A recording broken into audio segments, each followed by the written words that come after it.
Air Missions Hind is an action combat flight simulator that puts players in the cockpit of various Russian Hind helicopters. Now, the game originally found its way to early access back in 2016 and eventually came to the PlayStation 4 and Xbox One as well. In early June 2020, publisher Peaky announced that they'd be publishing a Switch version of the game and releasing it on not only the eShop, but also physically in Japan on July 30th. Now, I'm a bit of a sucker for combat games and shooters and stuff like that, so I decided to give this one a go. But you're probably wondering, how does the game play and perform on the Switch? Well, that's exactly what I'm here to talk about.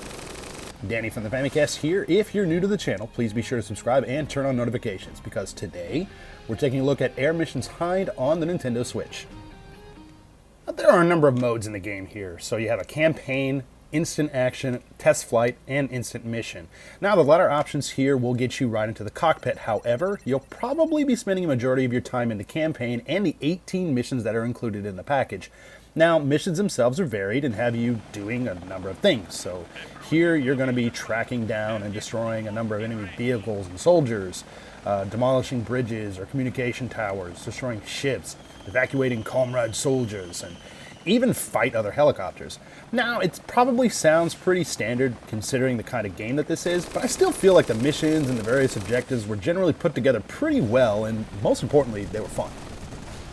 Air Missions Hind also has online play. Now, unfortunately, after several attempts, I wasn't able to connect with any other players.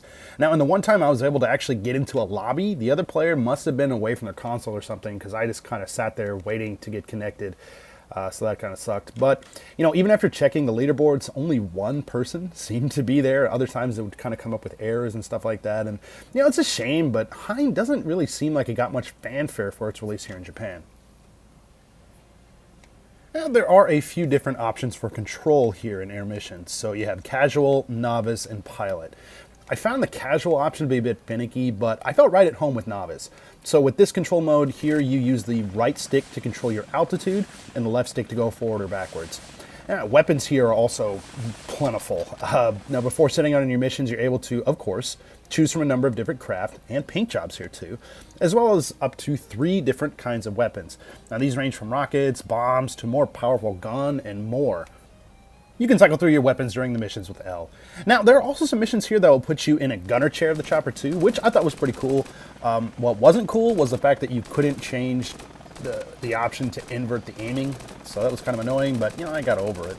Overall here, I'm no military expert or anything, but the controls in general combat all felt pretty realistic in both sound and effectiveness. Graphically, Air Missions on Switch is a bit unbalanced, so the helicopters themselves look pretty realistic. They feature different designs and a lot of attention to detail. Now, the cockpit mode also gives you a good look inside these flying fortresses, which is pretty cool. Explosions look amazing and really pack a punch when they're mixing with the rumble as you blow your enemies into oblivion. Now, while these aspects are great, the terrain, buildings, and enemies all have a very low poly look. Now, most of the time, it's not a huge deal since you'll likely be racing around the stages on attack runs at relatively high speeds.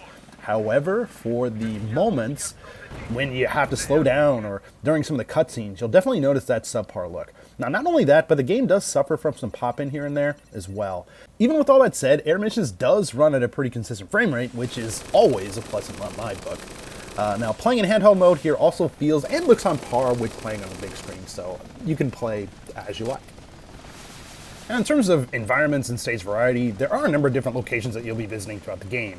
Deserts, sparsely populated cities, jungle, and the cold waters of the Arctic Ocean are all here. Now, like I mentioned above, they may look a bit unimpressive, but they get the job done, and I think they accurately portray what they're trying to get at. Now, I'm not going to lie to you, Air Missions can be a pretty challenging game. Now, while the first few missions likely won't give you much trouble, some of the training missions can be a bit fiddly, but thankfully you can skip those if you want to. But the game does have I think it has a pretty fair difficulty curve, but it can get pretty hard later on. Some of the things you'll be doing, you'll be asked to take your helicopter through some tight spaces while flying low, like in this stealth type of a mission. You'll have to land on top of buildings and extract your comrades, and even at times land on top of moving vehicles, in this case like a ship. Now, with some practice, it's definitely doable, but I could honestly see this game being very frustrating for some. Mid-mission checkpoints are helpful. So, if you get blown away, you can restart mid-mission, which is cool. but even then, sometimes it won't be enough. I mean, overall, it does seem fair to me, but it can be pretty hard. Just keep that in mind if you actually pick up this game. Now, I did run into a few bugs during my time with air missions. So in one of the stages during a mission transition, like all of the sound of my helicopter became mysteriously quiet while the enemy fire was still raging on around. It didn't really affect the gameplay at all, nothing like that, but it seemed to happen at the same point no matter what in that very specific stage. So I don't know what was up with that. Another time, the game just simply crashed out of nowhere. I wasn't capturing at the time, so I can't really show you that here.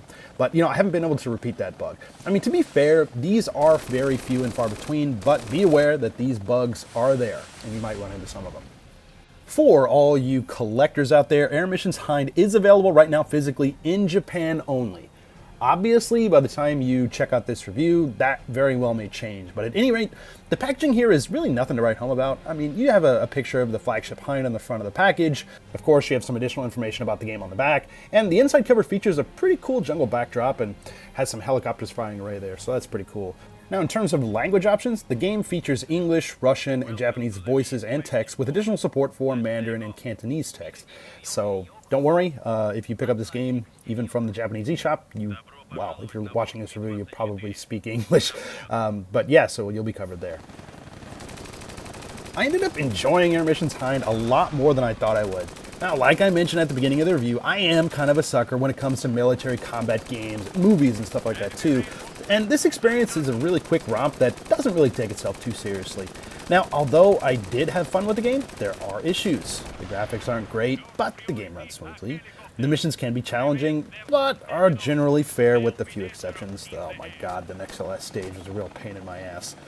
Now, if you can forgive these things, the game might be right for you.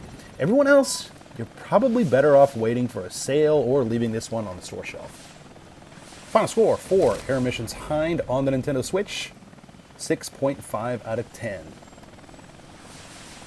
As always, thanks for checking out this video. If you like what you see, please feel free to give us a like. If you're new to the channel, please be sure to subscribe. We got tons of podcasts, video reviews, special videos, and a whole lot more. Again, this is Danny from the Famicast. Thanks for watching, and we'll catch you later.